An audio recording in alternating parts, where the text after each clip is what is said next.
tilt verification procedure for the Zenith06 Pro with IMU is useful to verify the accuracy of the IMU and also verify the verticality of the pole.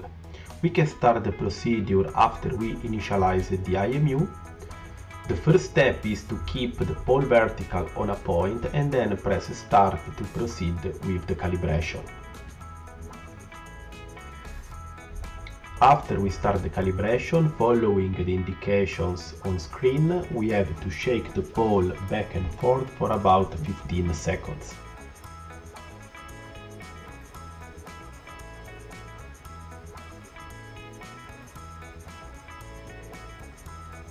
Then we have to do the same, shaking the pole left and right. Always with the tip of the pole on the same point where we started the calibration. If the accuracy of the IMU is correct, we will get a success message and we can start work.